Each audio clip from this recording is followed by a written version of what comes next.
My kids love Halloween. The dead ran wild through the neighborhood, raucous bands of waist-high zombies, vampires, ghouls, and crazed clowns on this Halloween night. It was truly magical. I don't think any holiday, even Christmas, brought the community out like Halloween. And why not? It's cathartic to dress up as what frightens us, and laugh at our own mortality. Our Dia de los Muertos. And the little monsters love it. I was escorting my 4 kids, from a distance of course, as they rushed from house to house, filling their bags with treats. They were a frightening crew of monsters. A blood-spattered zombie, a knife-wielding psycho, a scary pale girl with pigtails and a bat from some movie, and of course what Halloween would be complete without a scream-masked slasher. Sometimes it seems like I was enjoying the night more than the kids. I don't socialize much, and Halloween was the perfect excuse to get out of the house and mingle with neighbors without feeling like a stranger. The night wore on, and I was getting tired and a bit impatient, but the sugar-charged kids weren't slowing down. Having hit all the houses on the main neighborhood artery, we trooped down a darker side street, when whoops and hollers burst out as the kids pointed to the bright, inviting porch light of an older home. The horde instantly zeroed in on their target and ran at full speed towards the house. Of course, I hung back so as not to embarrass them. Huddled together under the light, they rang the doorbell and chattered excitedly. Something distracted me, and I looked away for a moment. When I turned back, the kids were gone. I was frozen with astonishment. I'd taken my eyes off of them for literally 2 seconds, and they disappeared. Then the porch light went dark. This can't be happening, I thought. I ran to the front door and pounded on it, then rang the doorbell a half a dozen times. But the house remained dark and quiet. Jogging around to the back, I found that door locked too. I was beginning to panic, and I yelled for the children and pounded my fist on the siding. Every window I checked was shut tight. This was a nightmare. I picked up a board lying in the grass, winding up to smash a window when I was suddenly enveloped in a bright light. A car door closed and a man walked towards me across the yard, pointing a flashlight in my eyes. It took me a moment to realize it was a police officer. "Thank God you're here," I called out. "My kids are in this house, and I can't get anyone to answer the door." "I'm aware of that, sir. We got a call from the owner," said the beefy officer, pulling handcuffs out of his belt. "What are those for?" I said impatiently. "The kids are in the house." "Yes, sir, and none of them know who you are."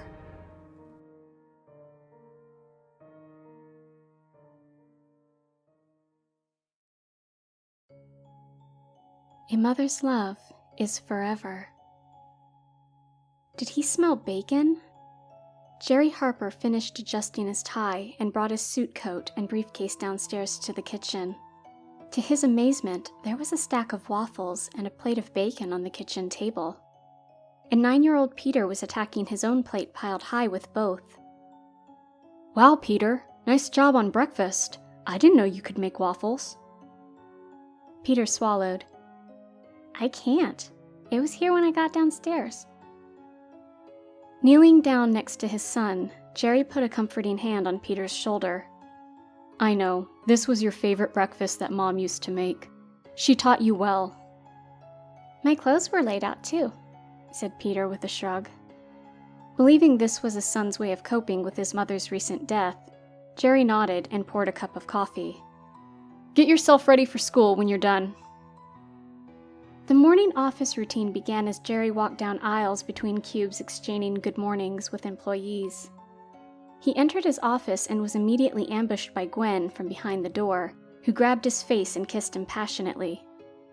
"Jesus, you nearly gave me a heart attack," said Jerry, looking over his shoulder to see if anyone was watching. "Just a little morning surprise. Are we on for tonight?" she asked. "Yeah, I think the time is right for you two to meet." "Good. And you? Still having nightmares?" Jerry looked around and lowered his voice, pulling Gwen close. "Is she still haunting my dreams? Look at me. I'm being tormented. But I'd do it again for us." Gwen kissed his cheek. "Luckily, once is enough. See you at 5. Jerry pulled his car into his driveway at 5:30, and he and Gwen walked into the house. "Peter!" "In the dining room, Dad," came the reply. As they stepped into the dining room, Jerry stopped short. Laid out on the table was a complete dinner of roast beef, mixed salad, baked potatoes, and French bread. Even more astonishing was that there were 3 place settings of fine china that Jerry thought was boxed up in the basement. "Peter, how did you—" "It was just like breakfast, Dad. I was upstairs doing homework. When I came down, this was all here." "But that's impossible, son." "Do you think I did this?" Jerry shook his head. "I don't know what I think." Peter pointed his fork at Gwen. "Who's that?" "I'm Gwen. Nice to meet you, Peter. You're quite the cook." Setting aside plausible explanations for the moment, Jerry and Gwen sat next to each other and discussed Gwen and Jerry's relationship with Peter as they ate. Soon after finishing, however, Gwen started having stomach pains that grew increasingly more severe. Jerry had to talk over the video game Peter was playing in the living room. "Peter, I've got to take Gwen home. I'll only be gone about 20 minutes. Will you be okay?" "I'm 9, Dad. Remember?" Jerry helped the moaning Gwen to the car parked in the driveway.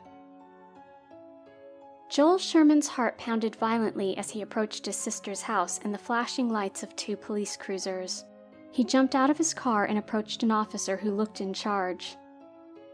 "What's going on here? I'm Joel Sherman, Peter Harper's uncle." "Sergeant Lancaster. Peter, the boy who lives here?" "That's right. What happened?" "I'm afraid I have bad news. Jerry Harper and Mrs. Harper were involved in a very serious car accident tonight. They were both pronounced dead at the scene." Joel rubbed his temples. "No, that's impossible. Mrs. Harper, Megan, my sister, died 2 months ago. Suicide, they said." Writing notes in a small pad, the sergeant looked up. "So, how did you know to come here tonight?" Confused, Joel held up his phone. I got a text to come over right away." "From the boy?" Looking at his phone, Joel's face suddenly drained of blood. "No. From Megan."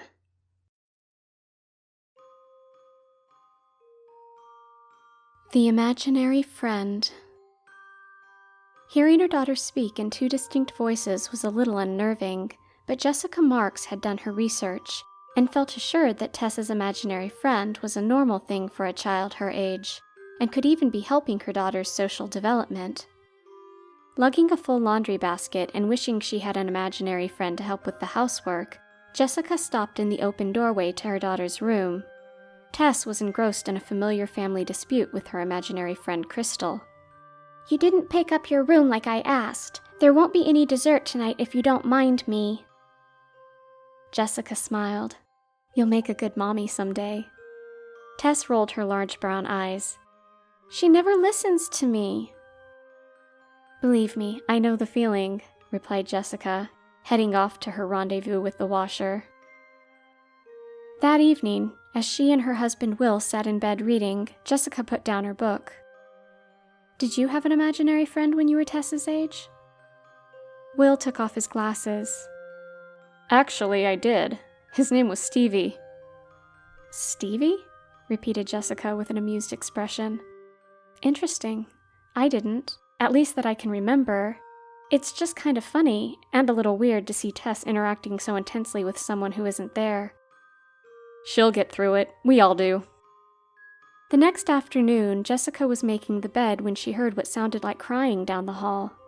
It was coming from Tessa's room, and she found her little girl sitting on the bed, cheeks crimson, tears dripping from her chin. "What's wrong, baby?" asked Jessica. "Crystal said her mommy and daddy don't want her to have an imaginary friend, so she can't play anymore." Jessica wrapped an arm around her daughter. "Oh, honey, I'm so sorry. It'll be all right." "No, it won't." Jessica's phone rang. It was Will, so she stepped into the hallway. "Well, we're having a bit of a meltdown over Crystal." "Yeah. I'll give you the details when you come home." Tapping her phone, Jessica was suddenly struck by the silence, the absence of sobbing or sniffling. Something didn't feel right. She turned and walked back into Tessa's room, only to find it empty. The icy hand of panic clutched her heart. Lying in a pile on the floor next to the bed were the clothes her daughter had been wearing only moments before.